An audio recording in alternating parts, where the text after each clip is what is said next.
Salah satu perjuangan kita menghidupkan zikrul maut, menghidupkan kajian supaya umat ingat pada kematian. Ingat bahwa ada masanya ruh berpisah dari badan. Tapi bagi orang beriman, kematian adalah kesempurnaan. Disebutkan dalam Al-Quran, ternyata kita dulu pernah mati sebelum ini. Kaifa takfuruna billah wa kuntum amwatan fa ahyaakum summa yumitukum summa yuhyikum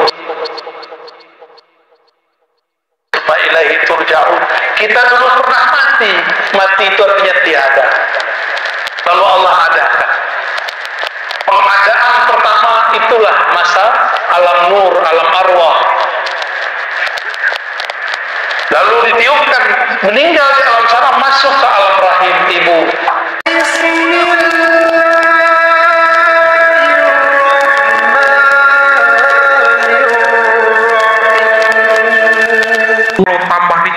Tambah ditancap, maka bangunan istana rohaninya akan tambah tinggi. Jadi sering-sering menancapkan kalimah dalam kolbu, maka Allah akan tinggikan bangunan kolbu. Ada istananya di dalam kolbu. Itulah kalam para ulama, kolbul mu'min baitullah. Kolbu orang beriman itu istananya Allah. Bahkan dalam teks yang lain, kolbul aulia arsullah. Kolbu para aulia, para kekasihnya adalah arasnya Allah, lebih daripada istana. Aras itu mencakup langit dan bumi. Makanya mereka mau apapun Allah kasih. Kekasih, kita punya kekasih, punya anak. Anak kan dikasihi nggak? Pasangan dikasihi nggak? Ibu sayang sama lakinya. Bener. Suaminya pengen kopi, belum ngomong dibuatin nggak? Bener. Ya. Bener. Berarti nggak sayang. Emang harus ngomong dulu suaminya ya? Ya. Berarti nggak ngerti bahasa kolbu, cintanya masih pakai dompet. Kolbu para pecinta paham, tinggal konfirmasi. Mau buat apa bang? Gitu. Mau kopi, mau teh, tapi jangan teteh bang. Waduh, jangan terus bu. Gawat bu. Ada yang jauh dari istri bu. Saya maksudnya. Oh iya. Kalau kita sayang sama pasangan, dia terbersit apa, kita tawarkan. Benar. Begitulah Allah kepada kekasihnya. Terbersit apa di kolbunya, Allah langsung kirim. Caranya macam-macam. Ada pakai asbab, ada pakai tajrid. Asbab itu dia berusaha dulu, terbuka aja ruang untuk berusaha. Ada enggak? Tiba-tiba ada orang menawarkan bantuan. Itu tajrid. Itu urusan Allah lah semua. Itu cara Allah menjamin kekasih-kekasihnya. Maka berjuanglah untuk Allah. In tansurullah ya surkum, pasti Allah bantu. Kita baru berjuang bantu pasangan kita, bantu anak, belum berjuang bantu Allah. Makanya kurang dijamin hidupnya oleh Allah Subhanahu wa ta'ala ya. Kalau berjuang ada pengorbanan nggak? Kalau pengorbanan makan hati nggak? Makan hati. Siap-siap makan hati kalau berjuang ya. Siap-siap kalau dibenci jika kita berjuang. Apakah kita berhenti berjuang kalau ada orang mencaci maki? Enggak ya. Salah satu perjuangan kita menghidupkan zikrul maut, menghidupkan kajian supaya umat ingat pada kematian. Ingat bahwa ada masanya ruh berpisah dari badan. Tapi bagi orang beriman, kematian adalah kesempurnaan. Disebutkan dalam Al-Quran, ternyata kita dulu pernah mati sebelum ini. Kaifa takfuruna billah wa kuntum amwatan fa ahyaakum summa yumitukum summa yuhyikum summa ilaihi turja'un. Kita dulu pernah mati. Mati itu artinya tiada. Lalu Allah adakan. Pengadaan pertama itulah masa alam nur, alam arwah. Lalu ditiupkan, meninggal di alam sana, masuk ke ibu-ibu. Ibu-ibu ngerti nggak dulu waktu anaknya ditiupkan ruh? Enggak ya? Bisa request nggak, ya Allah pengen punya anak cowok, bisa nggak? Doa doang, tapi nggak bisa ya.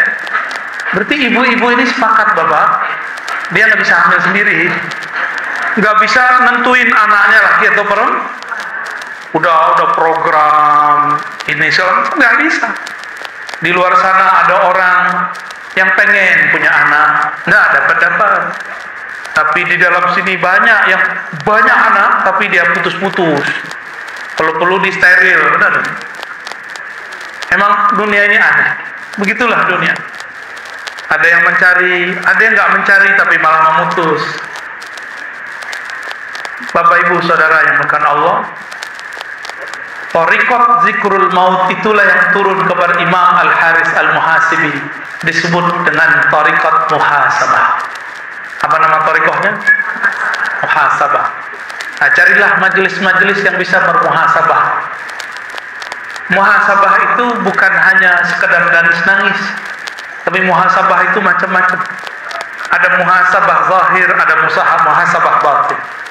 Orang awam muhasabahnya zahir. Ingatnya yang zahir-zahir baru bisa nangis. Ingat kalau hidup susah baru bisa nangis. Ingat orang tua meninggal baru bisa nangis. Tapi orang-orang terpilih, mereka menangis karena mereka merasa jauh dari Allah Subhanahu wa ta'ala. Saya bertemu seorang wali Allah. Kami ngobrol-ngobrol tentang puasa. Puasa itu batal, kenapa Pak Kiai? Saya kira batal itu dengan jawaban fikih, makan, minum, menggauli pasangan. Dia bilang enggak. Bagi saya batal secara fikih kalau engkau lupa kepada Allah Subhanahu wa ta'ala. Ini keras amat nih kajian Pak Kiai. Ya iya, hadis Imam Bukhari mengatakan as-sawmu li, as-siyamu li, puasa itu milikku. Jadi para ahlullah itu mengatakan, setiap aku lupa kepadanya maka qalbuku mati. Jadi kapan qalbu ini mati? Kalau lupa kepada Allah. Karena ingat Allah susah. Ingatlah orang yang ingat Allah itu guru mursyid. Ana ma'ahu idza dzakarani, aku bersamanya jika dia mengingatku. Maka ingatlah orang yang mengingat Allah Subhanahu wa ta'ala. Insyaallah qalbu kita mulai hidup ya. Bapak Ibu yang bukan Allah, zikrul maut adalah amalnya Sayyidah Fatimah. Sayyidah Fatimah ketika Rasulullah Shallallahu Alaihi Wasallam sakit mau wafat nggak ada obatnya. Rasulullah itu tabibul qulub, afiatul abdan. Rasulullah itu obat hati, penyembuh penyakit badan. Ada Sayyidina Ali matanya sakit disembur pakai ludah sembuh. Ada sahabat sakit perut seumur hidupnya diludahi Nabi sembuh. Ada sahabat yang punya masalah berat bau badan, cukup meminum keringat Nabi harum seumur hidupnya. Rasulullah Shallallahu Alaihi Wasallam. Tapi di akhir hayatnya pun beliau masih sakit mau meregang nyawa dengan badan. Ketika Rasulullah sudah mulai sakit-sakitan begitu, terciumlah bau ini oleh Sayyidah Fatimah. Fatimah mengerti bahwa Rasulullah akan berpulang ke hadirat Allah Subhanahu wa ta'ala. Maka Fatimah menangis. Hadis ini riwayat Imam Bukhari dan Muslim. Menangis, wahai Rasulullah, wahai abati, wahai ayahanda, apakah engkau akan meninggalkan aku? Ternyata Fatimah sangat sedih ditinggalkan ayahnya. Dia nggak masalah kalau ditinggalkan oleh Ali, ditinggal suami nggak masalah sama dia, tapi ditinggal Rasulullah itu masalah bagi Fatimah. Ibu-ibu mana yang duluan nih, suami apa istri ntar? Hah? Maunya kayak Fatimah ya? Apa kata Nabi? Wahai putriku, ridhokah kamu jika aku awal dipanggil, setelah itu yang pertama nyusul kamu? Kalau saya ngomong begitu, ibu-ibu kabur kali ya, berhenti aja jadi muridnya. Benar ya? Belum mau mati Ustaz, gitu ya. Fatimah masih muda, tapi Nabi kabarkan, yang pertama menyusulku adalah engkau, wahai Fatimah. Tenang Fatimah, nanti engkau akan membersamaiku di alam sana. Fatimah yang tadinya nangis, dia langsung senyum. Tuh, bedakan sama ibu-ibu. Ibu-ibu saya kabarin mati, ntar pasti pada mukanya galau tuh ya. Ini beda Fatimah dengan Fatimah zaman now ya. Kenapa Fatimah berbahagia dikabarkan mati? Karena dia dikabarkan akan menyusul Rasulullah Sallallahu Alaihi Wasallam. Adakah di dunia ini kekasih melebihi kekasih Rasulullah Sallallahu Alaihi Wasallam? Gak ada. Fatimah itu kalau nggak disuruh nikah sama Sayyidina Ali, dia nggak mau nikah deh. Rasulullah yang menjodohkannya dengan Sayyidina Ali, baru dia menikah. Bagi Fatimah cukup mengabdi kepada ayahandanya Sayyidina Nabi Sallallahu Alaihi Wasallam. Maka ketika baginda Nabi ditanam di dalam kubur, sahabat kemudian menginjak-injak tanah. Fatimah menangis bergetar mengatakan, ya Abta, betapa mereka tidak kenal engkau, kuburmu diinjak-injak mereka. Jadi Fatimah pun ngomong, kalau mereka tahu nggak berani pakai kaki, pasti pakai tangan pelan-pelan. Itu Fatimah ngomong, ya Abta, wahai ayahanda, seandainya mereka tahu siapa engkau, mereka tidak akan berani menginjak-injak kuburmu. Tapi kita supaya kubur keras, kita injak-injak, benar gak? Kalau versi Fatimah tidak, pakai tangan pelan-pelan walaupun lama. Inilah beda pencinta dengan sahabat yang cuma kenal. Tapi itulah makom mereka. Beda dua makom, makom arifin yang kenal Allah dengan cuma muttaqin yang bertakwa kepada Allah. Fatimah dikabarkan, engkau akan menyusulku. Maka dia menunggu-nunggu saat kematian. Ternyata mati itu sama dengan berangkat pulang kampung. Kita mau pulang kampung sebelum hari raya, ditunggu-tunggu nggak waktu itu? Dirindu nggak itu? Dicari-cari nggak tiketnya? Mahal pun dibeli. Mau nggak beli tiket kematian? Mau. Harus mau, kalau nggak sempurna. Ruh ini sempurna kalau dia mati. Tapi sebelum dia berpisah dengan badan, dia harus punya petanya dulu. Dia mau kemana habis ini? Jangan dikira orang baru mati semua langsung ketemu Allah. Enggak. Orang baru mati dihisab dulu dia, baru ditanya mungkar nakir. Belum langsung ketemu Allah. Itulah kalam Sayyidina Umar, mutu qablaan tamutu. Ini bukan hadis saya. Matilah kamu sebelum mati. Bayangkan dirimu sudah tiada, tidak melihat, tidak mendengar, tidak bisa ngapa-ngapain. Itu namanya mati sebelum mati. Dan cara mematikan diri, ingat maksiat. Ingat, pasti langsung kita bergetar. Maka kadang-kadang maksiat itu hadiah juga. Kalau kita ini taat dari kecil, seperti anaknya Jan, namanya Banul Jan Azazil. Dari kecil dia zikir. Ketika sudah puluhan ribu tahun berzikir, dia merasa sombong. Itu akibat cuma diajarin zikir tapi nggak diajarin ilmu. Maka kita nggak senang anak kita cuma hafiz Quran, mengerti zikir, harus diajarkan ilmu.